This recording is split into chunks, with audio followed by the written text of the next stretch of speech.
لبيك اللهم لبيك لبيك لا شريك لك لبيك إن الحمد والنعمة لك والملك لا شريك لك. Assalamualaikum warahmatullahi wabarakatuh, sahabat Al-Hikayat dimanapun berada. Alhamdulillah dan terima kasih kepada yang sudah like dan subscribe. Semoga selalu dalam lindungan Allah dan dipanjangkan keberkahan umurnya. Hari ini kita akan menyimak kisah mendalam tentang perjalanan Budi dan Rina. Sepasang suami istri yang harus menghadapi banyak tantangan sebelum akhirnya menemukan jalan menuju taubat. Dari terjerat dalam bisnis antara benar dan salah, hingga momen spiritual yang mengubah hidup mereka, cerita ini dipenuhi dengan pelajaran berharga dan refleksi mendalam. Sahabat Al-Hikayat, mari berkisah tentang perjalanan mereka menuju kejujuran, menghadapi masa lalu yang penuh kesalahan, dan berusaha untuk memperbaiki diri di Tanah Suci. Sebelum menyimak kisahnya, sempatkanlah menulis sholawat kepada Nabi kita di kolom komentar, sebagai tanda penghormatan kita kepada beliau. Dengan ucapan, Allahumma sholli ala Sayyidina Muhammad. Budi dan Rina tengah bersiap untuk perjalanan umroh mereka. Hari itu, rumah mereka dipenuhi oleh keluarga, teman, dan tetangga yang datang untuk mendoakan keselamatan mereka. Suasana hangat dan penuh dengan canda tawa, mencerminkan rasa syukur yang mendalam atas kesempatan berharga ini. Di tengah keramaian, tiba-tiba muncul Bilal, seorang teman lama yang sudah lama tidak berhubungan dengan Rina.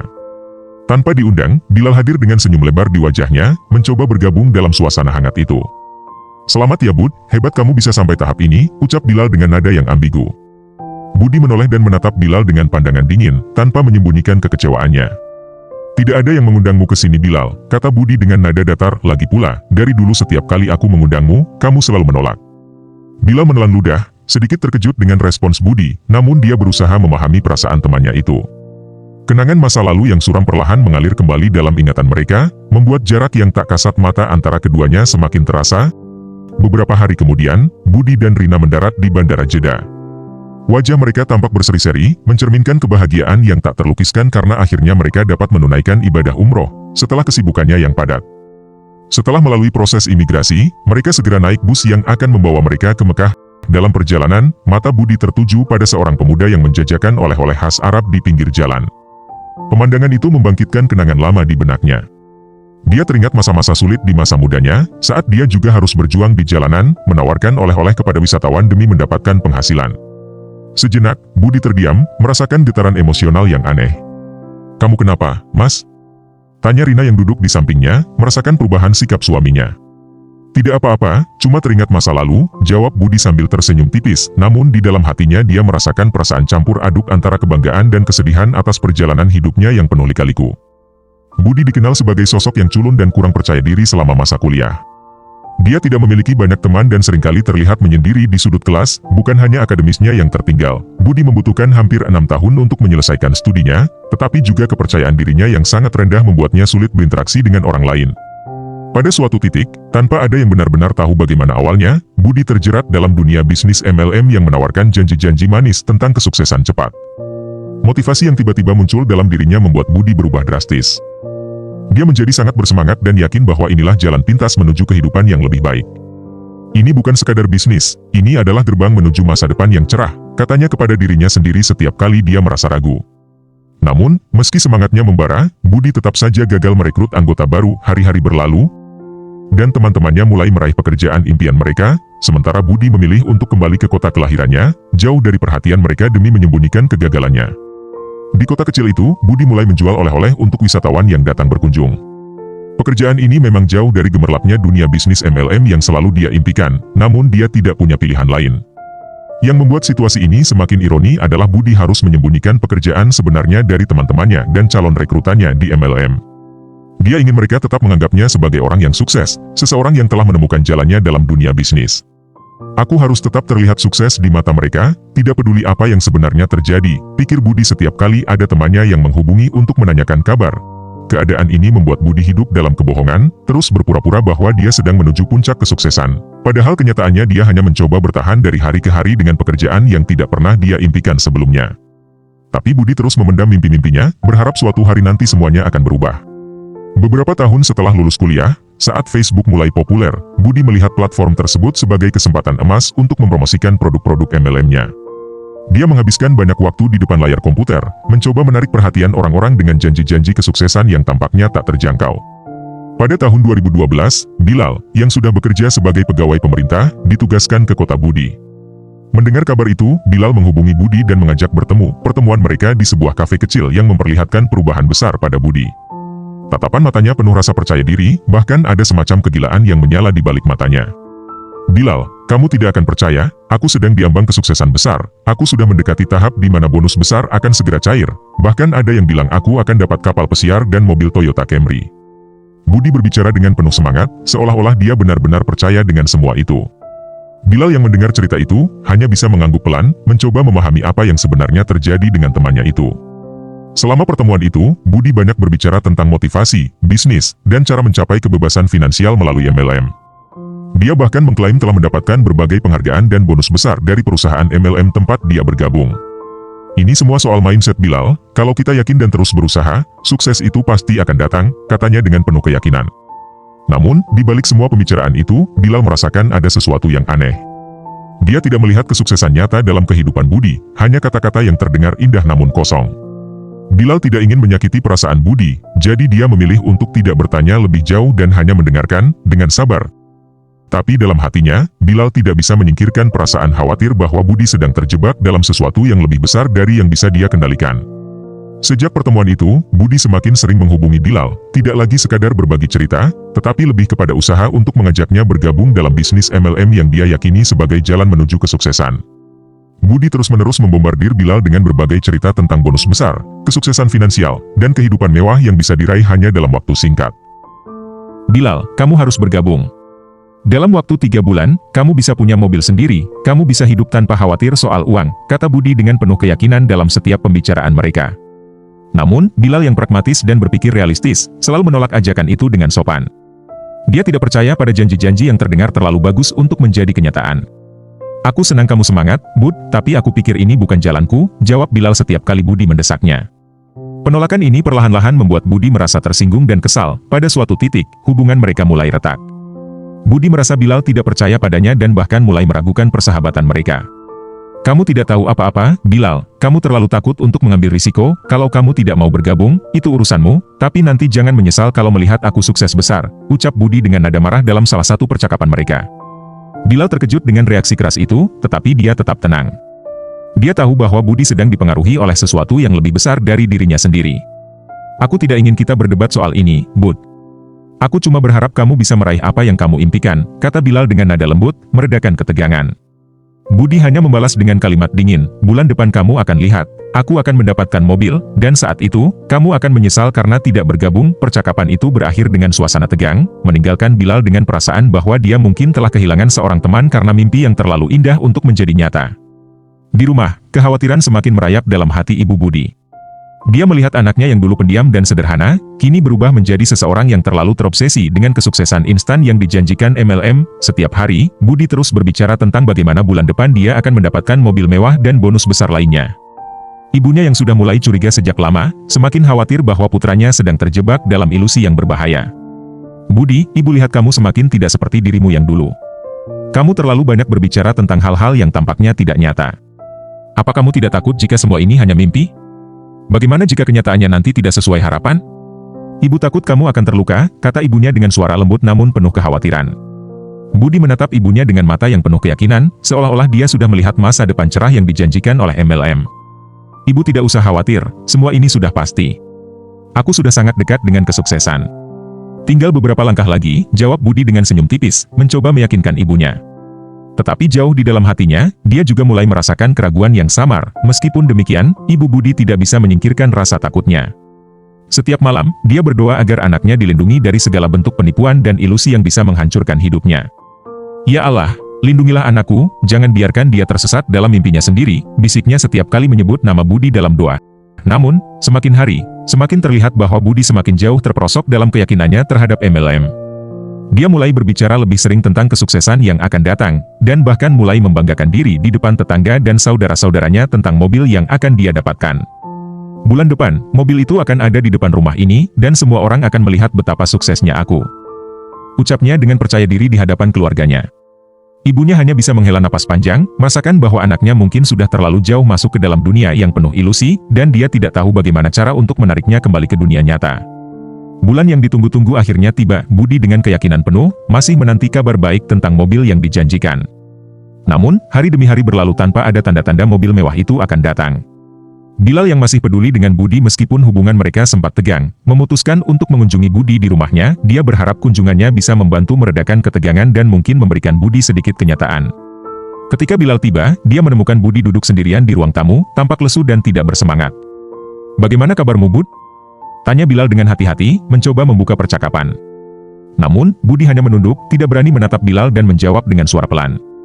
Iya, aku baik-baik saja." Bilal melihat perubahan drastis dalam diri temannya. Dulu Budi selalu penuh semangat dan berbicara tentang mimpinya, tetapi sekarang dia tampak hancur, seolah-olah semua harapan yang dia gantungkan pada MLM telah runtuh. Dalam percakapan itu, Budi hampir tidak berbicara. Dia hanya mengangguk atau menjawab dengan sepatah dua patah kata. Bilal merasakan kesedihan yang mendalam melihat temannya dalam kondisi seperti ini. Dia tahu bahwa ambisi besar Budi untuk meraih kesuksesan dengan cepat telah menghancurkannya. "Bud, kamu tahu aku selalu ada di sini kalau kamu butuh teman bicara. Aku tidak ingin kamu merasa sendirian dalam semua ini," kata Bilal dengan nada penuh empati. Namun, Budi tetap diam, matanya berkaca-kaca, menunjukkan bahwa dia tidak hanya merasa gagal, tetapi juga malu atas impian besar yang ternyata hanya ilusi. Di dalam hati, Bilal merasa sangat prihatin. Dia tahu bahwa Budi mungkin tidak akan pernah bisa melepaskan diri dari pengaruh MLM, karena itu sudah menjadi bagian dari identitasnya, meskipun kenyataannya tidak pernah sesuai dengan harapan.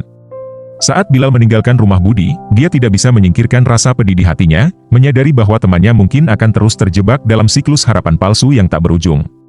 Waktu terus berjalan, dan teman-teman seangkatan Budi serta Bilal semakin mapan dalam kehidupan mereka. Setelah 5 hingga 7 tahun sejak lulusan, banyak dari mereka sudah memiliki pekerjaan tetap, beberapa bahkan sudah meraih posisi yang cukup tinggi di karir mereka. Beberapa dari mereka telah menikah, membeli rumah, dan memiliki mobil, serta menikmati kehidupan yang stabil dan nyaman. Mereka yang lain melanjutkan studi ke jenjang yang lebih tinggi, ada yang ke S2 dan S3, bahkan ada yang meraih beasiswa untuk belajar di luar negeri. Profesi mereka beragam, mulai dari PNS, dosen, pegawai BUMN, profesional di perusahaan besar, hingga engineer yang bekerja di luar negeri, seperti Timur Tengah, Eropa, atau Australia. Mereka yang dulu berjuang bersama di bangku kuliah, kini sudah menemukan jalannya masing-masing dan hidup dengan cukup baik. Di sisi lain, Budi masih terjebak dalam lingkaran MLM yang sama. Dia belum juga menikah, masih tinggal di rumah orang tuanya, dan pendapatan utamanya berasal dari kos-kosan yang dimiliki orang tuanya. Sementara teman-temannya merayakan pencapaian hidup mereka, Budi masih terus berjuang dalam dunia MLM, meyakini bahwa suatu hari nanti dia akan meraih kesuksesan yang dia impikan. Bilal yang masih sesekali menghubungi Budi, memilih untuk tidak mengomentari pilihan hidup temannya itu. Setiap kali mereka berbicara, Bilal hanya membahas hal-hal ringan, menghindari topik yang bisa membuat Budi merasa rendah diri atau terpojok. Namun di dalam hati, Bilal merasa sedih melihat temannya terjebak dalam harapan yang semakin tampak tidak realistis, sementara hidup terus berjalan dan meninggalkan Budi di belakang. Tahun-tahun berlalu tanpa banyak perubahan dalam hidup Budi. Meskipun sudah hampir 1 dekade sejak mereka lulus kuliah, Budi masih berkutat dengan bisnis MLM yang sama.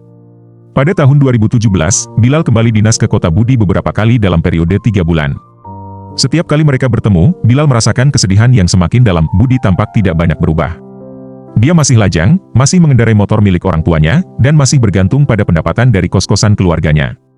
Tidak ada tanda-tanda kemajuan dalam hidup Budi, dan Bilal merasa bahwa Budi semakin tenggelam dalam dunia fantasinya. "Bagaimana kabarmu, Bud?" tanya Bilal setiap kali mereka bertemu, berharap bisa mendengar sesuatu yang positif. Namun, Budi hanya menjawab dengan senyum lemah dan kata-kata yang nyaris sama setiap kali. "Baik, cuma masih sibuk dengan usaha ini dan itu." Bilal merasakan ada yang salah, tetapi dia tidak tahu bagaimana cara membantu temannya. Budi tetap konsisten dengan keyakinannya bahwa suatu hari nanti dia akan mencapai puncak kesuksesan yang selalu dia impikan. Namun, kenyataan di depan matanya menunjukkan sebaliknya. Budi semakin terisolasi, tidak hanya dari dunia luar, tetapi juga dari teman-teman lamanya yang kini sudah menjalani kehidupan mereka masing-masing. Bilal hanya bisa berharap bahwa suatu hari nanti, Budi akan sadar dan melepaskan diri dari jeratan MLM yang sudah menguasai hidupnya. Namun, semakin lama, semakin jelas bagi Bilal bahwa Budi mungkin tidak akan pernah keluar dari lingkaran ini. Harapan yang tidak realistis, mimpi yang terlalu tinggi, dan ketidakmampuan untuk menerima kenyataan telah membuat Budi terjebak dalam keterpurukan yang tak berujung. Ketika pandemi akhirnya mereda dan kehidupan perlahan kembali normal, Bilal, seperti banyak orang lainnya, kembali aktif di media sosial. Suatu hari, dia dikejutkan oleh sebuah postingan dari Budi. Postingan itu menampilkan foto pernikahan Budi dengan seorang gadis yang jauh lebih muda bernama Rina, lengkap dengan gambar mobil mewah yang diparkir di depan rumah mereka. Bilal nyaris tidak percaya dengan apa yang dilihatnya. Budi yang selama ini selalu hidup sederhana dan terjebak dalam dunia MLM, tiba-tiba muncul dengan kehidupan yang tampaknya jauh lebih baik dari sebelumnya. Apakah ini benar? Pikir Bilal sambil melihat foto-foto itu berulang kali. Tidak lama setelah itu, Bilal menghubungi Budi untuk mengucapkan selamat dan mencoba mencari tahu bagaimana semua ini bisa terjadi. Bud, selamat di atas pernikahanmu, mobilnya keren banget. Gimana caranya kamu bisa sampai ke tahap ini? Tanya Bilal dengan nada penuh penasaran. Namun, jawaban Budi hanya membuat Bilal semakin bingung. Ah, kamu menyesalkan dulu gak ikut aku? Sekarang semuanya sudah terlambat, jawab Budi dengan nada terkekeh. Seolah-olah dia menyimpan rahasia besar yang tidak ingin dia bagikan. Ini ilmu tinggi, kamu gak akan kuat kalau tahu semuanya, lanjut Budi dengan nada misterius. Bilal semakin penasaran, tetapi setiap kali dia mencoba menggali lebih dalam, Budi hanya menjawab dengan jawaban yang tidak jelas dan menghindar dari pertanyaan. Sudahlah, yang penting aku sudah bahagia sekarang, kata Budi mengakhiri percakapan mereka. Di satu sisi, dia senang melihat Budi akhirnya menemukan kebahagiaan, tetapi di sisi lain, dia merasa ada sesuatu yang tidak beres. Bilal tidak bisa menyingkirkan perasaan bahwa ada sesuatu yang disembunyikan oleh Budi, sesuatu yang mungkin tidak ingin dia ketahui. Di tengah keramaian dan kehikmatan ibadah di depan Ka'bah, Budi dan Rina akhirnya mencapai puncak perjalanan spiritual mereka. Mereka merasakan kedamaian yang luar biasa, seolah-olah semua beban hidup yang selama ini mereka pikul telah hilang. Kita sudah di sini Rina, semua perjuangan kita terbayar, kata Budi sambil menggenggam tangan istrinya dengan erat. Rina tersenyum dan mengangguk, merasakan kebahagiaan yang sama. Namun, kedamaian itu hanya berlangsung sesaat. Tiba-tiba, mereka mulai mendengar suara-suara aneh yang seolah-olah berasal dari dalam pikiran mereka sendiri. Kata sukses, sukses, sukses mulai terdengar semakin keras, memekakan telinga mereka. Budi dan Rina saling berpandangan dengan bingung, berusaha mencari sumber suara tersebut, tetapi suara itu terus mengitari mereka tanpa henti. Mereka berlari menjauh, mencoba menghindar, tetapi suara itu tetap mengikuti mereka kemanapun mereka pergi. Di tengah kepanikan mereka, setiap kali jamaah lain mengucapkan kalimat albiah, Budi dan Rina mendengarnya sebagai kata, sukses, sukses, sukses. Suara itu semakin lama, semakin keras, hingga menjadi tak tertahankan. Budi merasakan sesuatu yang aneh dalam tubuhnya, seperti ada tekanan yang kuat dari dalam. Tiba-tiba, dia merasa sakit yang luar biasa di perutnya, dan dalam sekejap, cairan putih dan usus halus menyeruak keluar dari tubuhnya. Rina pun mengalami hal yang sama, mereka berdua terjatuh di tanah, meringis kesakitan, merasa seperti sedang diadili atas dosa-dosa mereka di masa lalu. Kenapa ini terjadi pada kita? Apa dosa kita? Tanya Budi dengan suara yang dipenuhi ketakutan.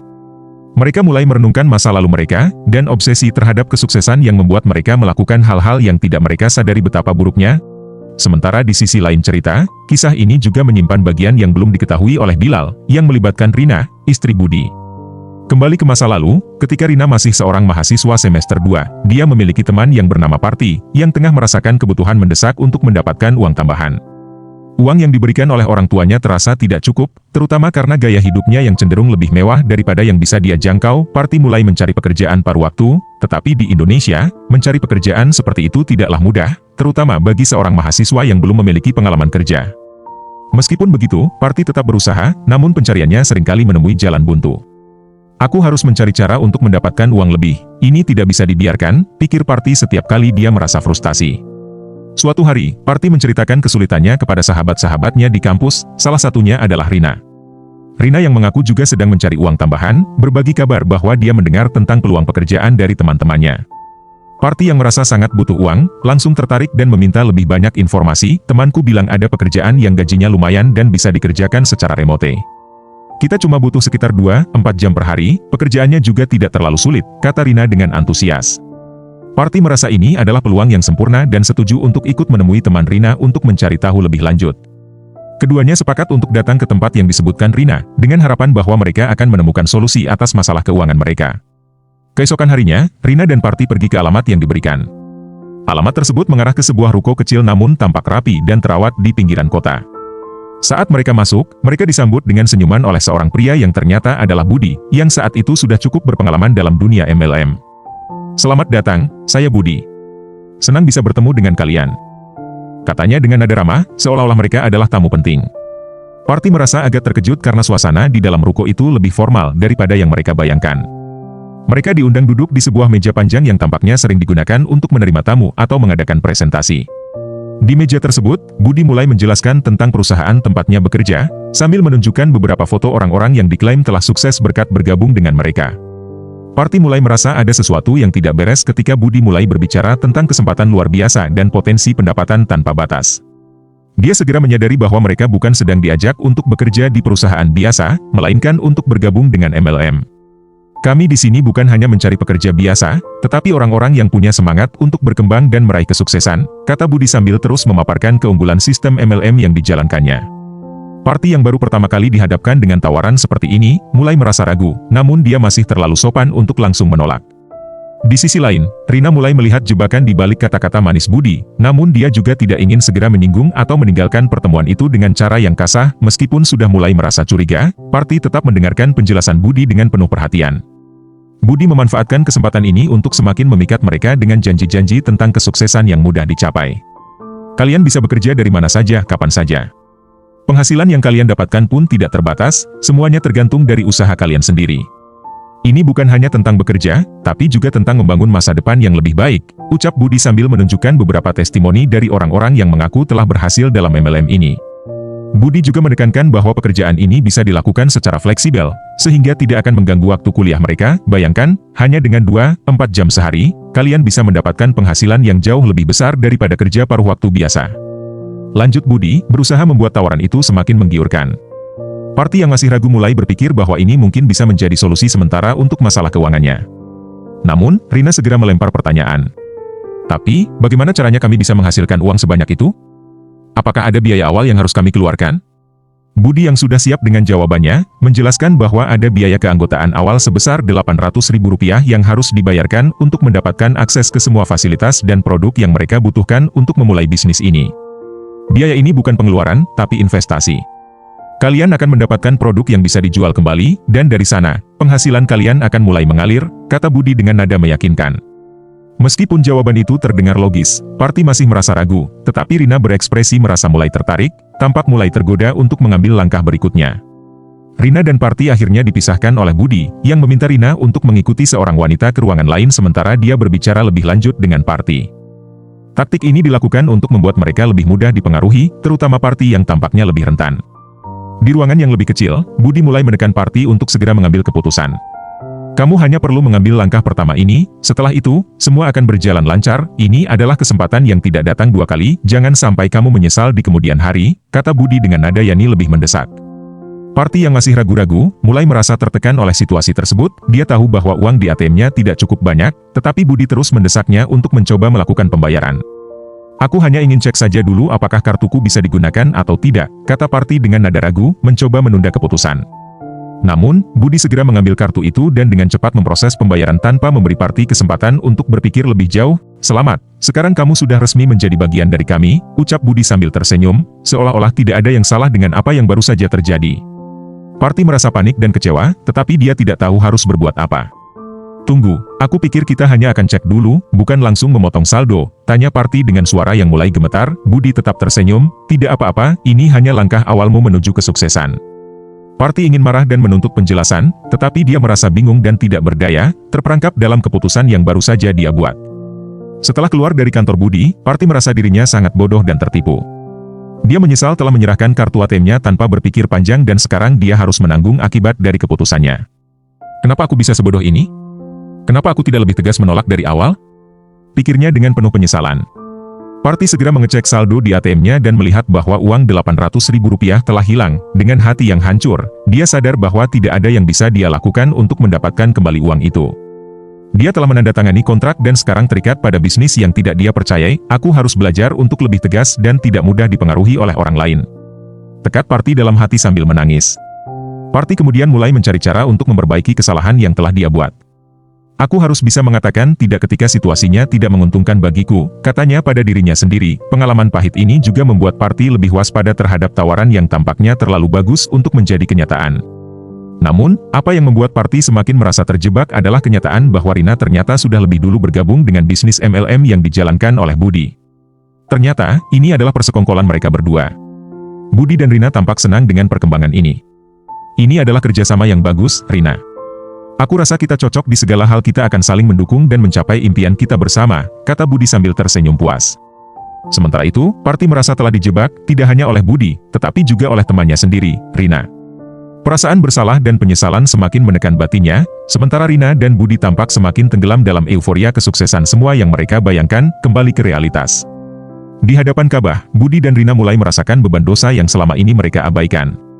Mereka berdua merasa suara, sukses, sukses, yang terus menggema di telinga mereka dan bayangan usus yang terburai adalah sebuah peringatan atas segala tindakan manipulatif yang telah mereka lakukan selama ini. Dengan penuh penyesalan, mereka berdua mendekati seorang ustaz pembimbing umroh mereka dan mengakui segala dosa yang telah mereka perbuat. Ustaz, kami telah melakukan banyak hal buruk dalam perjalanan menuju kesuksesan kami. Kami telah menipu dan memanfaatkan rasa sungkan orang lain demi keuntungan kami sendiri, kata Budi dengan suara gemetah. Rina yang berdiri di sampingnya menangis sekuat-kuatnya dan menyadari begitu dosa dan kesalahan yang dia lakukan selama mencari harta dunia dengan jalan yang tidak benar. Ustaz, bagaimana yang harus saya lakukan? Tanya Rina dengan muka penyesalan. Wahai anakku, jangan khawatir, Allah Maha Pengasih lagi Maha Penyayang kepada hambanya. Lakukanlah tobat, minta ampunan kepada Allah. Insya Allah, Allah akan mengampuni dosa-dosa kalian, selagi kalian mau bertobat kepada Allah dengan sungguh-sungguh, jawab Ustadz dengan nada perhatiin. Demikianlah kisahnya. Semoga kisah ini membawa kita kepada jalan yang benar dan memberi motivasi kepada kita semua. Dan jangan lupa bantu tekan tombol like dan subscribe-nya. Wallahu a'lamu bishawab. Wassalamualaikum warahmatullahi wabarakatuh.